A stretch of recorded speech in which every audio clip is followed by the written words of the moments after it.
अस्सलामुअलैकुम students, I am Imran Hussain Palwa. Tabanis school of accountancy के platform से मुखातिब हूँ। प्रिंसिपल ऑफ इकोनॉमिक्स को यहाँ पे डिस्कस करूँगा जो कि PRC 3 है। सबसे पहले हल्की सी एक बैकग्राउंड आपको बता दूँ। पहले ये हमारा इकोनॉमिक्स का पेपर कैफ 2 के अंदर हुआ करता था। कैफ के अंदर कैफ 2 के में होता था इंट्रोडक्शन टू इकोनॉमिक्स के नाम से। करंटली आई के अपनी न्यू स्कीम में इसको PRC में इंट्रोड्यूस करवाया और PRC 3 हमारा इकोनॉमिक्स का पेपर है। सबसे पहले मैं यहाँ पे पेपर पैटर्न को डिस्कस करूंगा क्योंकि आप लोगों की फर्स्ट ये अटैम्प्ट होगी PRC की, तो आपको मालूम होना चाहिए कि भाई पेपर में किस अंदाज का आएगा। नॉर्मली तो यही है कि था कि यार MCQs आएंगे जिसमें वो 4 ऑप्शन होते हैं वो करेंगे, लेकिन अभी एक बात क्लियर हुई है कि इसके मार्क्स कितने होंगे, कितने आपके क्वेश्चंस आएंगे और नेचर उसकी क्या होगी। आपको स्क्रीन पर नजर आ रहा होगा कि हमारा जो ये पेपर होगा, हमारा जो पेपर है ये 100 मार्क्स का होगा। टोटल 50 क्वेश्चंस आएंगे, 2 मार्क्स के आपके एक क्वेश्चन होंगे। इसी तरह नेचर ऑफ क्वेश्चन आपको यहां पे नजर आ रहा होगा। MCQs हो सकते हैं। अब MCQs नॉर्मली तो ये होता है कि यार एक उसमें ऑप्शन सही होता है, लेकिन यहाँ पे ICAP ने अपने जो मॉडल पेपर के अंदर भी दिया, एक ऑप्शन भी हो सकता है और 2 ऑप्शन भी आपके करेक्ट हो सकते हैं। ठीक है। Secondly fill in the blanks होंगे कि फिल इन द ब्लैंक्स भी इसमें ICAP ने ऐड कर दी, जो कि इंशाल्लाह भी थोड़ी देर में हम लोग आगे देखेंगे। थर्डली ट्रू एंड फॉल्स भी यहाँ पे होगा। And lastly match the following, यानी कुछ आपको कॉन्सेप्ट को मैच करना होगा। मैं यहाँ पे आप लोगों को कुछ MCQs आप लोगों के साथ डिस्कस करना चाह रहा हूँ जिसमें पूरी चीज़ों को डिटेल में देखेंगे। ये नेचर ऑफ क्वेश्चंस को मैंने कोशिश की है कि उन MCQs में डिस्कस किया जाए। तो बिस्मिल्लाह करते हैं।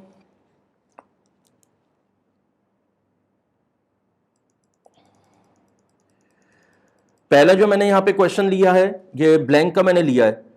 अच्छा, मैंने इस अंदाज में किया कि इसको मैंने मिक्सअप करके कर लिया है। मिक्सअप करके करने का ऑब्जेक्टिव ये है कि ताकि, क्योंकि एग्जाम में जब आपके क्वेश्चन आएंगे तो सारे मिक्सअप होंगे। ये नहीं होगा कि चैप्टर वाइज तो नहीं आएगा कि यार पहले एक लॉ ऑफ डिमांड वगैरह में से आ गया, देन उसके बाद आपका मार्केट स्ट्रक्चर में से आ गया, देन कॉस्ट कर्व वगैरह में से आ गया। इस तरह का नहीं है, वो एक मिक्सअप होके आएंगे। तो मैंने यहाँ पे MCQs मिक्सअप में लिए हैं, जो भी क्वेश्चन लिए हैं, ताकि आप लोग उसको समझें।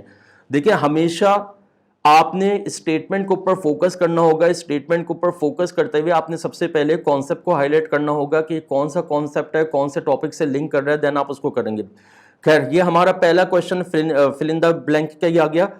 कह रहा है dash remain constant regardless the level of production while dash increase in direct proportion to an increase in output.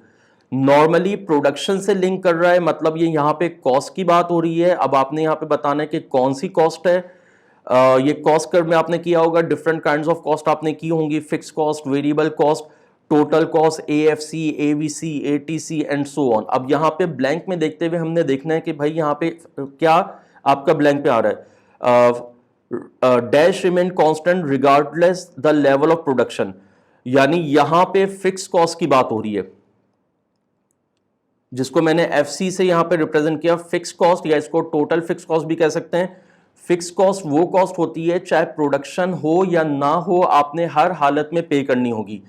अगर जीरो प्रोडक्शन है तब भी आपको पे करनी होगी। For example, rent of the building हो गया, टॉप मैनेजमेंट सैलरीज हो गया, इंटरेस्ट ऑन कैपिटल हो गया, ये हमारी फिक्स कॉस्ट होती है। तो देखें, fix cost remain constant regardless of the level of production, यानी लेवल ऑफ प्रोडक्शन जो भी होगी लेकिन फिक्स कॉस्ट हमारी कांस्टेंट रहेगी। फॉर एग्जांपल, मैं यहाँ पे TSC की एग्जांपल ले लेता हूँ। लेट अस सपोज ये हमारा उस स्टूडियो जो जहाँ पे मैं ये अपना वर्किंग आफ्टर की क्लास के लिए वर्किंग कर रहा हूँ, ये लेट अस सपोज ये बिल्डिंग हमारी रेंट के ऊपर है। अब चाहे प्रोडक्शन हो, प्रोडक्शन तो यहाँ पे नहीं हो रही है, यहाँ तो टीचिंग नॉर्मली हो रही है। अब चाहे बच्चा एडमिशन ले या ना ले, बच्चा आए या ना आए, लेकिन ये बिल्डिंग हमारी रेंट के ऊपर है, तो ये रेंट ऑफ द बिल्डिंग हमारी फिक्स कॉस्ट होगी।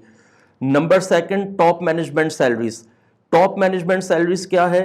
फॉर एग्जाम्पल, कोविड की एग्जाम्पल ले लें। कोविड में जो फैक्ट्रीज वगैरह बंद थी लेकिन लेबर नहीं आ रहा था, लेकिन नॉर्मली टॉप मैनेजमेंट आ रही थी, उसको सैलरी मिल रही थी, तो टॉप मैनेजमेंट सैलरीज भी हमारी फिक्स कॉस्ट में आ जाती है। And number third, interest on capital. For example, एक एंटरप्रेन्योर ने बैंक से लोन लेके इन्वेस्टमेंट की हुई है, अब चाहे प्रोडक्शन हो या ना हो, उसको इसके ऊपर इंटरेस्ट पे करना होगा। तो ये पहले जो हमारा ब्लैंक आ रहा है ये फिक्स कॉस्ट आ है। Fix cost remain constant regardless the level of production. While आगे आते हैं, dash increase in direct proportion to an increase in output. जी, समझ में आ रहा होगा आप लोगों को बात। यहां पे वेरिएबल कॉस्ट की बात हो रही है। वेरिएबल कॉस्ट जिसको डायरेक्ट कॉस्ट भी कहते हैं, ये वो कॉस्ट होती है, प्रोडक्शन होगी तो वेरिएबल कॉस्ट होगी, प्रोडक्शन जीरो होगी तो वेरिएबल कॉस्ट जीरो होगी, यानी ये डायरेक्टली प्रोपोर्शनेट कर रही है। अगर आउटपुट इंक्रीज हो रहा है तो हमारी वेरिएबल कॉस्ट भी इंक्रीज हो रही है, और अगर आउटपुट डिक्रीज हो रहा है तो हमारी वेरिएबल कॉस्ट भी आपकी डिक्रीज हो जाएगी। अगर आउटपुट जीरो है, प्रोडक्शन नहीं हुई, फॉर एग्जांपल कोविड की एग्जांपल ले लें, 2020 की एग्जांपल ले लें, जब प्रोडक्शन जीरो थी, 3 महीने या 2 महीने का कंप्लीट शटर डाउन हुआ था, तो प्रोडक्शन जीरो थी तो वेरिएबल कॉस्ट भी जीरो हो गई। अगले ब्लैंक की तरफ आते हैं।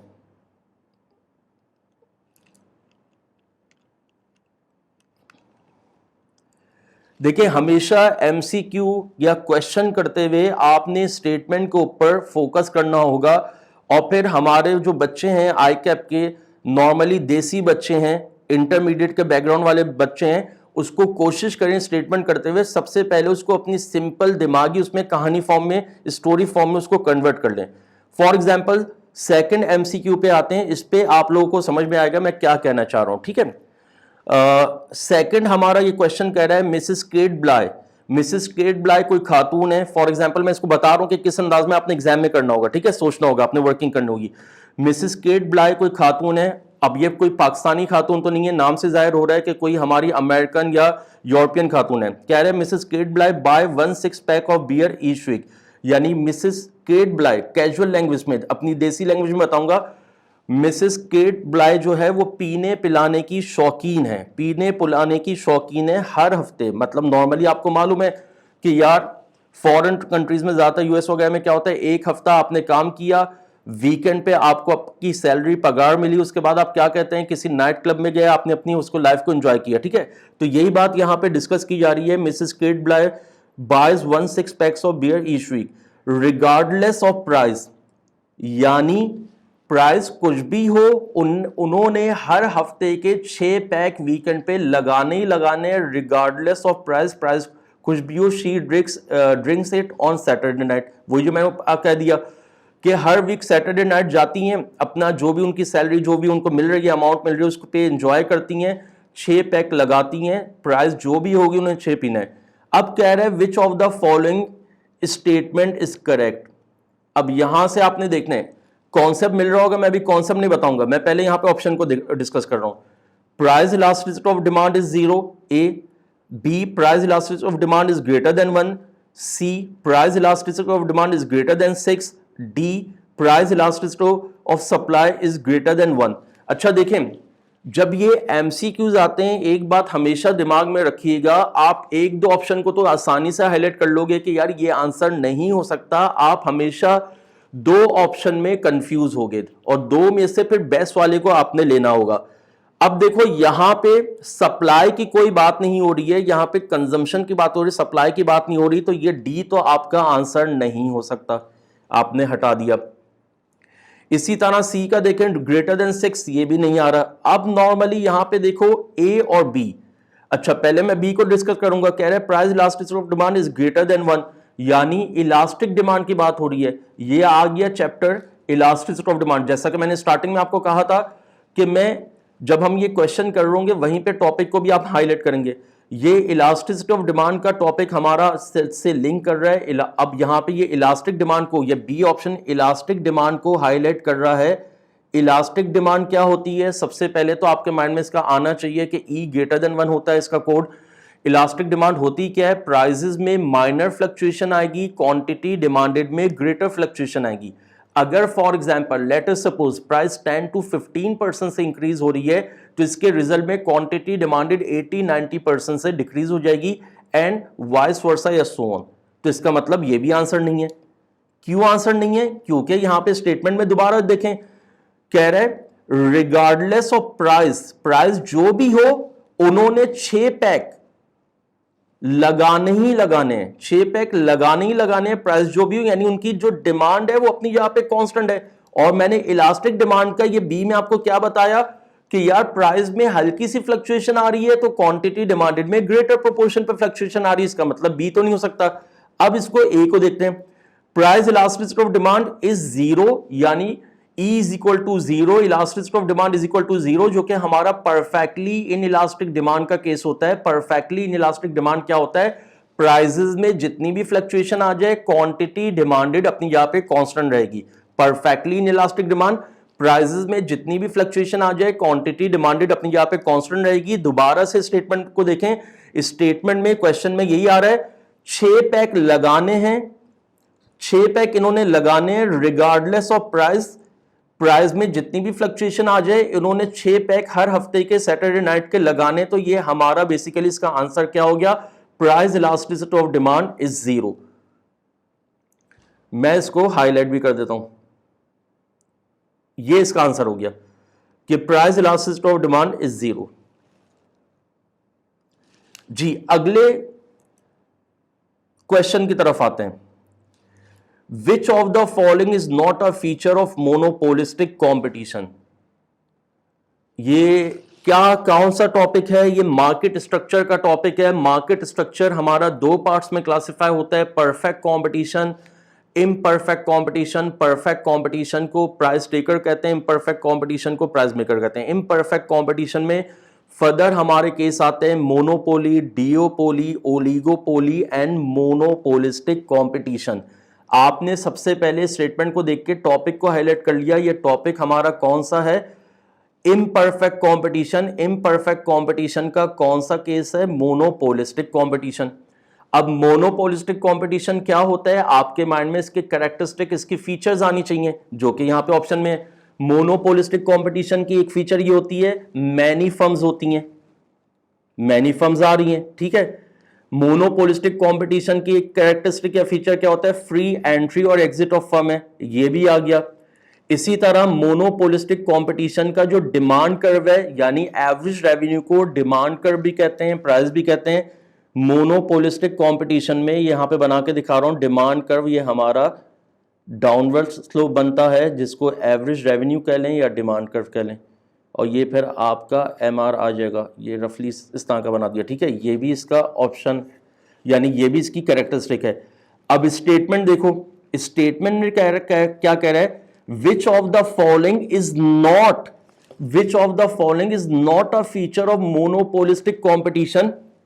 तो इसका आंसर हमारा क्या है, इसका आंसर हमारा सी है, आइडेंटिकल प्रोडक्ट, यानी सेम प्रोडक्ट। मोनोपोलिस्टिक कंपटीशन में जो प्रोडक्ट होती है वो डिफरेंशिएटेड प्रोडक्ट होती है, मैनी फर्म्स होती हैं, फ्री एंट्री और एग्जिट ऑफ होता है, डाउनवर्ड स्लोपिंग डिमांड कर्व बनेगा, जो कि यहां पे मैंने आप लोगों को बना के दिखा दिया। ये हमारा डिमांड कर्व जो है, ये हमारा ये डाउनवर्ड स्लोप बन गया। इसी तरह प्रोडक्ट डिफरेंशिएशन होता है, आइडेंटिकल का मतलब सेम या होमोजीनियस हो गया, लेकिन यहां पे प्रोडक्ट डिफरेंशिएटेड होती है। अब इसकी एग्जांपल भी ले लें, अगर मैं प्रैक्टिकल लाइफ की बात करूं, मोनोपोलिस्टिक कंपटीशन में यहां पे कुकिंग ऑयल के आप एग्जांपल ले सकते हैं, लेकिन मैनी अगर 20 से ज्यादा फर्म्स है देन आप कुकिंग ऑयल की लेंगे। अब कुकिंग ऑयल में क्या होगा, प्रोडक्ट डिफरेंशिएटेड क्या है। एक किसी भाई के दिमाग में सवाल आ रहा होगा कि सर ये तो सेम ही प्रोडक्ट है, आइडेंटिकल प्रोडक्ट है। नहीं बेटा, ये आइडेंटिकल प्रोडक्ट नहीं है। आइडेंटिकल प्रोडक्ट का मतलब होता है होमोजीनियस प्रोडक्ट, जो कि परफेक्ट कंपटीशन में होती है। होमोजीनियस प्रोडक्ट का मतलब क्या होता है, प्राइसेस आपकी सेम होंगी और 100 यानी लार्ज नंबर ऑफ फर्म्स हैं, प्रोडक्ट की नेचर बिल्कुल सेम होगी। जब प्रोडक्ट की नेचर बिल्कुल सेम होगी तो प्राइसेस भी सेम होगी। नॉर्मली मैं क्लास में एक एग्जांपल दे देता हूं कि लेट अस सपोज, ये मैं बात कर लेता हूं, ये हाईलाइटर की मैं बात कर लेता हूं। 100 से ज्यादा फर्म्स हैं, सेम क्वालिटी का ये येलो हाईलाइटर बना रहे हैं, क्वालिटी में हल्का सा भी डिफरेंस नहीं है। तो जरा सोचें, क्या इनकी प्राइसेस अलग अलग होंगी, सेम होंगी? डेफिनेटली सेम होंगी। जितनी भी फर्म्स हैं, मोर देन 100 जो आपकी फर्म्स हैं, उनकी प्राइसेस सेम होंगी। जब प्राइसेस सेम होंगी तो आपका फिर AR, वो परफेक्ट कंपटीशन के भी आगे क्वेश्चन है तो वो उसमें फिर कर लेंगे, ठीक है। और ये जो मैंने यहां पे कुकिंग ऑयल की एग्जांपल दी कि डिफरेंशिएटेड प्रोडक्ट क्वालिटी की वजह से डिफरेंस आना है, यानी इसको ये भी कह सकते हो प्रोडक्ट सिमिलर है। यानी मोनोपोलिस्टिक कंपटीशन में प्रोडक्ट सिमिलर है बट नॉट आइडेंटिकल, क्वालिटी का डिफरेंस आ रहा है। फॉर एग्जांपल, इसकी एग्जांपल भी सुन ले। कुकिंग ऑयल की मैंने बात की, डालडा या कैनोलिव की बात करता हूं, दोनों की क्वालिटी सेम है, दोनों की मार्केट प्राइस भी मार्केट में आपको सेम नजर आएगी। जहां से भी आप ग्रोसरी कर रहे हैं, नाहिद, चिज़ब, इम्तियाज या जहां से भी आप ग्रोसरी कर रहे हैं। लेकिन अगर फॉर एग्जांपल मैं रफान कुकिंग ऑयल की बात करूं, लोकल में रफान कुकिंग ऑयल हाई क्वालिटी का, उसकी प्राइस आप नोट करेंगे कि डालडा कैनोलिव्स के मुकाबले में ज्यादा होगी।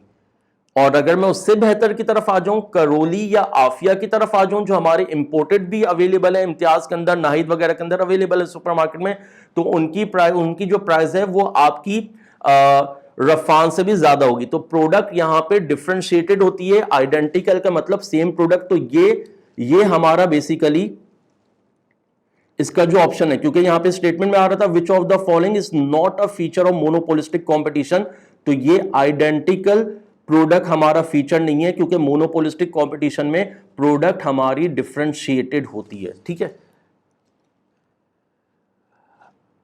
आते हैं अगले क्वेश्चन की तरफ।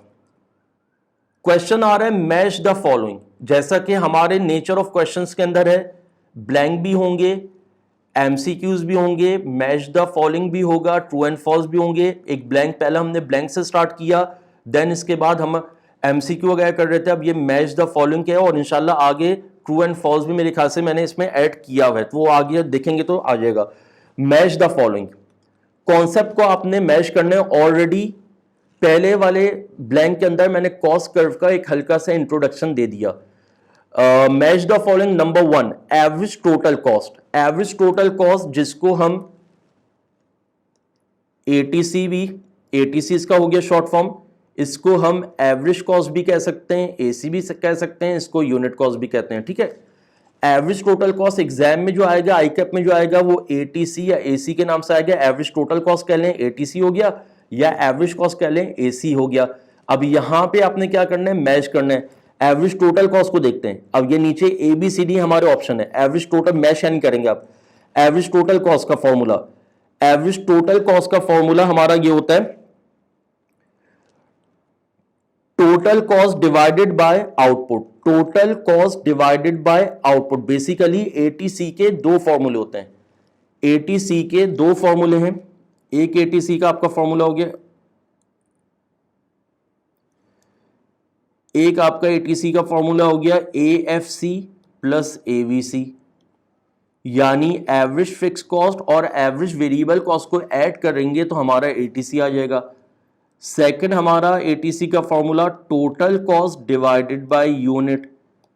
मैं स्टूडेंट को हमेशा क्लास में जब करवाता हूं दोनों फॉर्मूले हाईलाइट करता हूं, लेकिन मैं बच्चों को हमेशा यही कहता हूं कि भाई तुमने जो कैलकुलेशन की प्रैक्टिस करनी है वो टीसी डिवाइडेड बाय यूनिट यानी total cost divided by unit या आउटपुट से आपने करनी है, क्योंकि एग्जाम में जब कैलकुलेशन भी आती है तो नॉर्मली वो टीसी देता है, आउटपुट देता है, एएफसी एवीसी लाजमी नहीं दे। और वही देखो यहां पे ऑप्शन में क्या हो गया, यहां पे ऑप्शन में वही बात आ रही है। ये डी वाले को देखिएगा, यानी total cost divided by unit या आउटपुट, टोटल आउटपुट कह लें, तो ये हमारा पहले का ये जो आ रहा है एटीसी का आपका ये हो गया, यानी एटीसी जो हमारा 1 पे आ रहा था ये डी से मैच कर रहा है। ठीक है, इसके बाद आते हैं average fix cost AFC. Average fix cost AFC. AFC का formula AFC is equal to TFC divided by unit या लेवल ऑफ आउटपुट, जो भी हो गया। TFC टोटल फिक्स कॉस्ट है, AFC TFC divided by unit करेंगे तो AFC आ गया। पहले ब्लैंक में TFC को हल्का सा डिस्कस कर लिए, ये वो कॉस्ट होती है प्रोडक्शन हो या ना हो अपने हर हालत में पे करनी होगी। TFC डिवाइडेड बाय यूनिट करेंगे। अब देखें TFC डिवाइडेड बाय यूनिट है तो ये हमारा AFC हो गया। अब ये यहाँ कहाँ नजर आ रहा है, डी को तो हम हो चुका है, ABC को देखते हैं। TFC डिवाइडेड बाय यूनिट, सी में देखें टोटल TFC मतलब total fix cost divided by unit, तो total fix cost divided by unit ये हमारा हो गया AFC। इसमें एक कॉन्सेप्ट भी दे दूं जिसको पर MCQ नॉर्मली बन जाता है, थोड़ा यहां से इरेज कर दूं मैं ताकि मुझे यहां इसको हटाता हूं।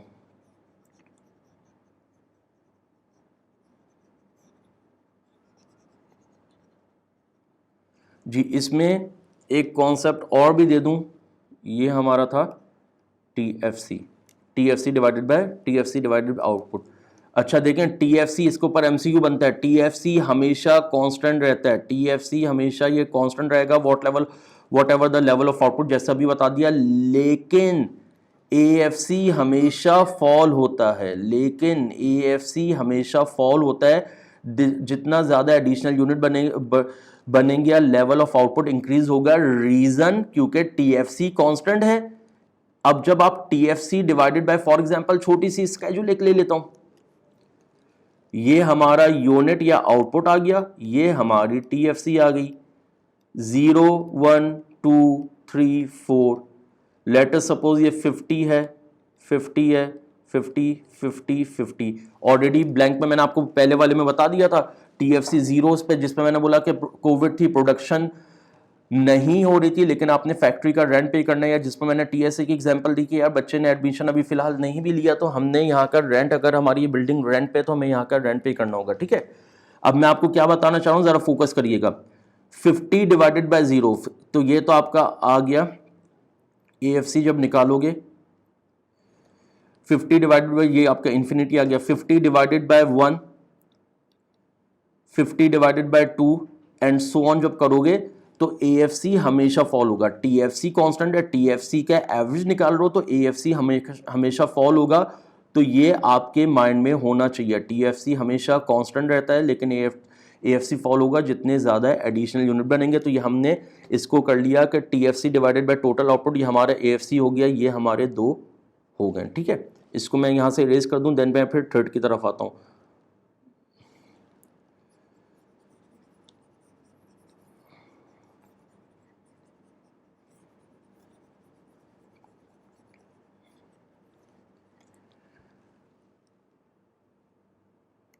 जी, अब बढ़ते हैं थर्ड की तरफ, एवरेज वेरिएबल कॉस्ट। एक मिनट जी, थर्ड की तरफ आ रहे हैं, एवरेज वेरिएबल कॉस्ट एवीसी। इसका फॉर्मूला क्या है, variable TVC, TVC divided by unit या आउटपुट या लेवल ऑफ आउटपुट। ठीक है, TVC divided by unit of output, ये नॉर्मली हमारा एवीसी का फॉर्मूला होता है। Total variable cost divided by unit या change in output, level of output करेंगे आप, टोटल आउटपुट करेंगे तो हमारा ये एवीसी आ जाएगा। अब 2 ऑप्शन बाकी बचे मैच करने के।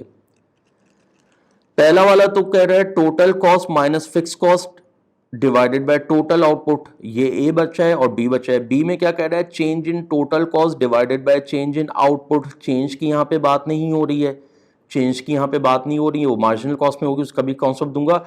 नॉर्मली इसका ए आंसर है, मतलब ये जो है ये मैच हमारा एवीसी का ये ए से मैच कर रहा है। लेकिन अब क्वेश्चन ये आ रहा है कि सर आप तो कह रहे हैं कि टीवीसी का फॉर्मूला, अपना एवीसी का फॉर्मूला क्या है, TVC total variable cost divided by unit. तो यहां पे कह रहे हैं टोटल, यहां पे तो आ रहा है total cost minus fix cost. भाई देखो टोटल कॉस्ट में 2 कॉस्ट आती हैं, fix cost plus variable cost. Total cost is the sum of total fix cost and total variable cost, या जिसको fix cost and variable cost भी कहते हैं। ठीक है, अब आपने क्या कह रहा है, total cost minus fix cost, जो कि यहां पे नजर आ रहा है, टोटल कॉस्ट में से फिक्स कॉस्ट माइनस कर दिया तो आपका क्या आ गया, variable cost divided by total output. बात समझ में आ रही है, टीओ टोटल आउटपुट को मैंने कर दिया यूनिट कर लो। ठीक है, यानी टोटल कॉस्ट में से हमने फिक्स कॉस्ट को लेस कर दिया तो ये हमारा आ गया variable cost divided by total output या यूनिट कह लो, तो ये हमारा एवीसी आ गया। बात समझ में आ रही है आप लोगों को? ठीक है, आगे मूव करते हैं। इसको जरा इरेज कर दूं पहले।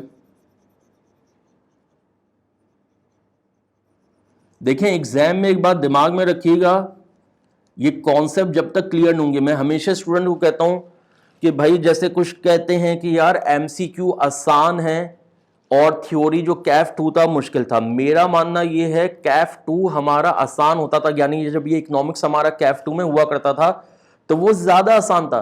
क्योंकि हमारा आई कैप की हिस्ट्री उठा के देख लें, 95% बच्चा जो है वो हमारा इंटरमीडिएट बैकग्राउंड का यहाँ पे बच्चा है, और इंटरमीडिएट बैकग्राउंड वाले को रट्टा लगाने की, याद करके लंबी लंबी लंबी चौड़ी कहानी करने की आदत है, वो उसमें रट्टा लगा लिया करता था, अगर उसको कॉन्सेप्ट क्लियर भी नहीं हो और फिर वो क्वेश्चन अगर आपके मैच हो गए तो आप बड़े मजे से कर लेता था।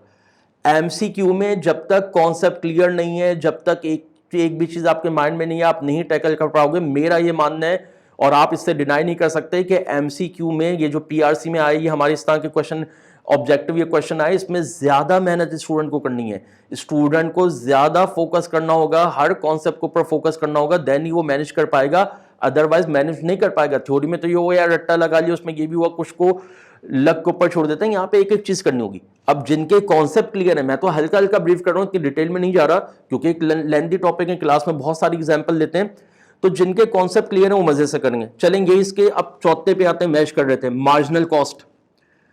नंबर 4 आ रहा है मार्जिनल कॉस्ट। एक मिनट रुकिएगा। Marginal cost MC, marginal cost की डेफिनेशन आती है net addition to the total cost, net addition to the total cost by producing one more unit, net addition to the total cost by producing one more unit. हर additional unit की जो cost है वो हमारी marginal cost है। For example, ये एक marker बना लेट अस सपोज 10 रुपीज का, दो मार्कर बने 19 रुपीज के, सेकंड मार्कर की कॉस्ट कितनी है, 9 रुपए सेकंड मार्कर की कॉस्ट। इसका फॉर्मूला क्या है, इसका फॉर्मूला मैं यहां लिख रहा हूं, marginal cost is equal to delta TC divided by delta unit, delta TC divided by delta unit. अब देखो डेल्टा का मतलब होता है चेंज, जो कि यहां पे लिखा हुआ है, वैसे तो ऑप्शन एक ही रह गया है, लेकिन देख लो डेल्टा का मतलब है change, change in total cost divided by change in output या यूनिट कह लो, एक ही बात है। तो ये इसका हमारा आंसर हो गया, ये जो हमने मैच किया ये एमसी हो गया। बात समझ में आ रही है? आई कैप में इस अंदाज के आ सकते हैं कि यार आपने मैच करने, क्योंकि आई कैप ने अपने पैटर्न के अंदर बता दिया कि मैच द फॉलोइंग भी आ सकता है, तो ये मैंने एक मैच वाला भी डाल दिया था। इसमें अब एमसी का फिर वो निकालने का तरीका फॉर्मूले के बगैर भी निकाल सकते हैं, जो नॉर्मली मैं क्लासेस में बताता हूं कि यार अगर आउटपुट आपका सीक्वेंस में आ रहा है, आउटपुट आपका सीक्वेंस में आ रहा है तो आप डायरेक्ट टोटल कॉस्ट का डिफरेंस लो, जीरो पे आपका एमसी इंफिनिटी आएगा, बाकी फिर आप टोटल कॉस्ट का डिफरेंस लो तो आपका जो है एमसी निकल जाता है, ठीक है, या फॉर्मूला अप्लाई कर दो। ये हमारा हो गया, आगे मूव करते हैं।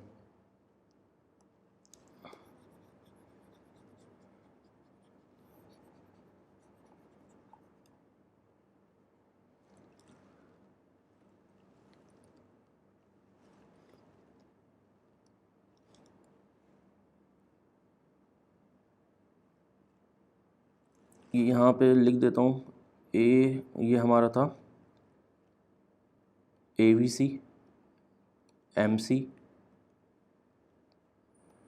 एएफसी एंड एटीसी, ठीक है। अगले पे आते हैं। ओके, नंबर 5 क्वेश्चन आ रहा है, when a firm produces 1 extra unit of output, when a firm produces 1 extra unit of output, what is the marginal cost of the unit। ऊपर ही मैंने marginal cost का concept दे दिया, net addition, दोबारा सुन ले definition, net addition to the total cost by producing 1 more unit। Her additional unit की जो cost होती है वो हमारी marginal cost हो गई।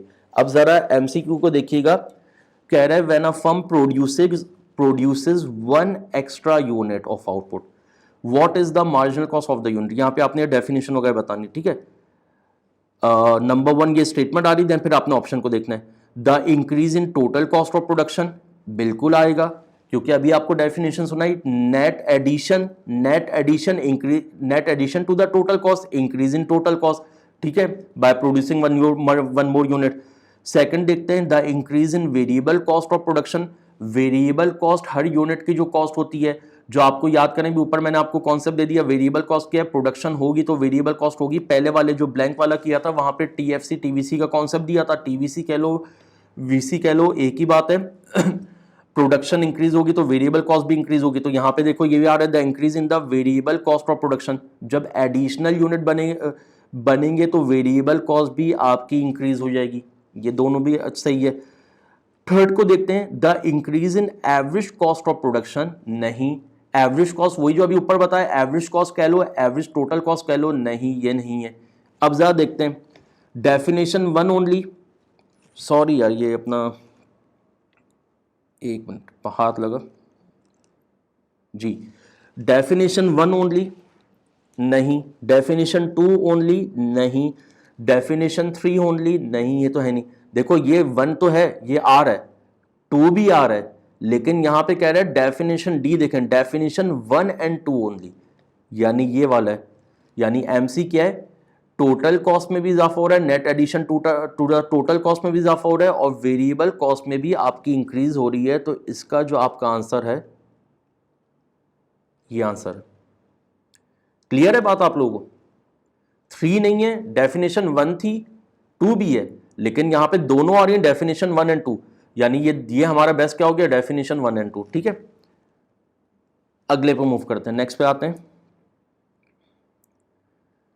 जी। नंबर 6 को देखिएगा, नंबर 6 में कह रहा है decreasing return to scale, decreasing return to scale only apply return to scale, law of returns, law of returns, law of return to scale. Student परेशान, क्या है ये लॉ ऑफ रिटर्न या return to scale, law of diminishing या decreasing return, law of decreasing return to scale. Law of returns का हल्का सा concept दे देता हूं, जब भी हम अपने फिक्स फैक्टर के ऊपर additional unit of variable factor को अप्लाई करेंगे, टोटल आउटपुट इंक्रीज होगा। इंक्रीजिंग रेट के बाद, इंक्रीजिंग रेट के साथ एक टाइम के बाद वो कांस्टेंट हो जाएगा एंड देन उसका डिक्लाइन हो जाएगा। लॉ ऑफ रिटर्न्स में 3 लॉज आते हैं, increasing, constant and diminishing. Law of returns क्या है, when we apply additional units of variable factor to fix factor then our total output will increase at the first stage which is known as increasing return, after some time it will become stable which is known as constant return and finally it will decline। ठीक है, और law of returns हमारा short run में apply होता है। अच्छा, ये diminishing return को डिक्रीजिंग कह सकते हैं। अब यहां पे जो टू स्केल पहचान होती है, टू स्केल पहचान होती है लॉन्ग रन की, टू स्केल पहचान होती है। जब मैं क्लास में करवाता हूं तो मैं नॉर्मली अगर लॉ ऑफ रिटर्न्स करवा रहा हूं, मैं ब्रैकेट में लिखवा देता हूं short run, law of return to scale करवा रहा हूं लॉन्ग रन। अब यहां पे मैं डायरेक्ट डिक्रीजिंग की मैं बात कर लेता हूं, डिमिनिशिंग की बात कर लेता हूं। जब मैं क्लास में डिमिनिशिंग रिटर्न करवाता हूं तो मैं लिखवा देता हूं शॉर्ट रन, और जब डिमिनिशिंग रिटर्न या डिक्रीजिंग रिटर्न टू स्केल आता है मैं लॉन्ग रन लिखवा देता हूं। ठीक है, तो यहां पे टू स्केल ये पहचान ले, क्योंकि यहां पे short run long run mention नहीं है। आप लोगों ने खुद इसको देखना होगा, हाईलाइट करना होगा, जो कि ऑप्शन में यही आ रहा है। तो यहां पे टू स्केल की बात हो रही है, डिक्रीजिंग रिटर्न टू स्केल, ये हमारा कॉन्सेप्ट है लॉन्ग रन का। टू स्केल पहचान होती है लॉन्ग रन की। अब हल्का सा ये मैं रन को ही बता दूं, लॉन्ग रन इकोनॉमिक्स में 1 साल का टाइम पीरियड हो, 1 साल से ज्यादा का टाइम पीरियड होता है। लॉन्ग रन इकोनॉमिक्स में 1 साल से ज्यादा का टाइम पीरियड होता है, जिसमें हमारा फिक्स फैक्टर लैंड भी वेरिएबल फैक्टर में कन्वर्ट हो जाता है। फैक्टर्स ऑफ प्रोडक्शन आपने किए में लैंड, लेबर, कैपिटल, एंटरप्रेन्योर। ठीक है, नॉर्मली शॉर्ट रन 1 साल का टाइम पीरियड है, जिसमें सिर्फ वेरिएबल फैक्टर में लेबर एंड कैपिटल ले लें। कुछ इकोनॉमिक्स ये कहते हैं लेबर एंड कैपिटल जो है शॉर्ट रन में वेरिएबल है, लेकिन कुछ इकोनॉमिक्स ये भी कहते हैं कि शॉर्ट रन में कैपिटल हमारा फिक्स में आएगा, लेकिन जब वो ये कहते हैं कि कैपिटल हमारा शॉर्ट रन में लैंड के साथ फिक्स में आएगा, तो वह हैवी मशीनरी की बात करते हैं। अब जैसे हमारी स्टेट टैक्स की अगर पीआरसी की बात करें, उन्होंने शॉर्ट टर्म में जब लॉ ऑफ रिटर्न्स किया तो उन्होंने लेबर एंड कैपिटल को अपना जो है इसमें ले लिया, वेरिएबल में ले लिया, और लैंड को उन्होंने फिक्स में ले लिया, और लॉन्ग रन के अंदर उसमें तो कर दिया। लेकिन जब law of return to scale आ रहा है तो उसमें उन्होंने सिर्फ लेबर को वेरिएबल में लिया, देन उसके बाद उन्होंने अपना लॉ ऑफ वेरिएबल प्रोपोर्शन भी हमारा शॉर्ट रन में अप्लाई होता है, लैंड और कैपिटल को उन्होंने फिक्स में लिया। तो खैर यहां पे टू स्केल पहचान है लॉन्ग रन की। ठीक है, तो यहां पे लॉन्ग रन आपका इसका आंसर हो गया। शॉर्ट रन बता दिया, अगर सिर्फ यहां पे लिखा हुआ था decreasing return, increasing return, constant return, तो ये हमारा शॉर्ट रन हो जाता। टू स्केल पहचान है लॉन्ग रन की, टू स्केल लिखा हुआ है तो ये हमारा लॉन्ग रन हो गया। मेरे ख्याल से दूसरे इसके ऑप्शन देखने की जरूरत नहीं है। If there is one fix factor of production, अब मैंने इसमें भी आपको कॉन्सेप्ट दे दिया कि भाई ये आपका जो short run long run, if companies have monopoly power, तो यहां पे हमारा लॉन्ग रन इसका बेस्ट आंसर है। इसके बाद आगे मूव करते हैं। नंबर 7, जैसा कि मैंने कहा था आप लोगों को, ऊपर आप देख सकते हैं, जब आप देखेंगे तो फॉर्मेट जो मैंने शेयर किया था वहां पे आईकैप ने ये भी मेंशन किया हुआ है कि भाई एमसीक्यू में आपने एक ऑप्शन को ही सेलेक्ट करना होगा, दो ऑप्शन को ही करना होगा। अब तक तो मैंने एक वाले लिए हुए थे, लेकिन मैंने एक दो वाला भी डाल दिया ताकि आप लोगों को समझ में आए कि भाई क्या मतलब आईकैप की मुराद क्या थी। नंबर 7 को देखिएगा, which of the following feature which of the following features are more likely to be found in free market economy than planned economy? हल्का सा कॉन्सेप्ट दूंगा पहले, देन इसको देखेंगे। Economic system, professor Higgs define करता है इकोनॉमिक सिस्टम को, the cooperation of producer and workers to make goods and services in order to satisfy the want of the consumer.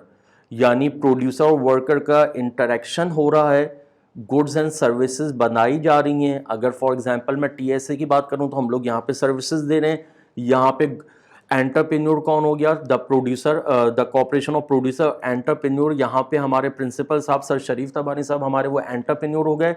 और उसके बाद वर्कर्स में हमारे स्किल्ड, सेमी स्किल्ड, अनस्किल्ड सारी हम लोग वर्कर्स आ जाएंगे। ठीक है, हमारा कॉर्पोरेशन हो रहा है, हम लोग यहाँ पे अपनी सर्विसेज प्रोवाइड कर रहे हैं।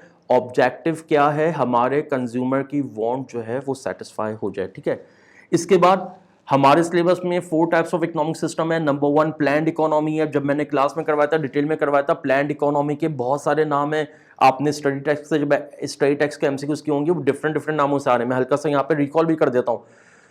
प्लान्ड इकोनॉमी को कंट्रोल्ड इकोनॉमी भी कहते हैं, कमांड इकोनॉमी भी कहते हैं, पब्लिक ओनरशिप भी कहते हैं। ठीक है, तो प्लान्ड इकोनॉमी कह लें, कंट्रोल्ड इकोनॉमी कह लें, कमांड इकोनॉमी कह लें, पब्लिक ओनरशिप कह लें, या इसको सोशलिज्म भी कहते हैं।